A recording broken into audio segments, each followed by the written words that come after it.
As politicians in D.C. do their best to end the government shutdown that started on Friday, plans for space exploration go on, sort of.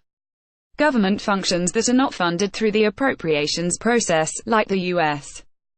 Postal Service, Social Security, and Medicare will continue, as well as activities that are funded by outside fees or are otherwise considered to be essential. This is confirmed by an FAQ from NASA, which says that employees should stay at home during a government shutdown unless they receive alternative guidance. A SpaceX rocket launches from Cape Canaveral Air Force Station, which will be affected by the shutdown. Operations that fall under this category include the military, NOAA's National Weather Service, and NASA's operation of the International Space Station ISS. The spacewalk by NASA astronauts Mark Vande and Scott Tingle, scheduled for Tuesday, will go on as planned, but if the shutdown continues into next week, they may not be broadcast because NASA TV is likely not considered mission essential.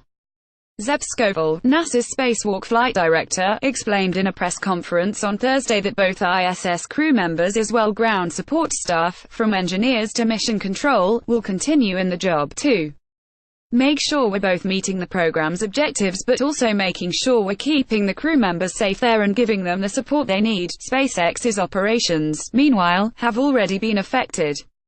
An engine test on the SpaceX triple-core Falcon Heavy rocket that it aimed to carry out on Monday will be pushed back. While the company does not depend on government funding, the Kennedy Space Center, where the test would be carried out, does. Additionally, the Air Force's 45th Space Wing, which oversees launches from Cape Canaveral Air Force Station in Florida, will be unable to support launch operations without key members of the civilian workforce, as it told The Verge. If the shutdown continues, it may affect the launch of a SpaceX communications satellite, originally scheduled for January 30 from Cape Canaveral. Space Policy Online has a list of events for this week, though basically everything is tentative until further notice. So, to our government leaders in DC, we say, for the love of space, can you figure this out, please?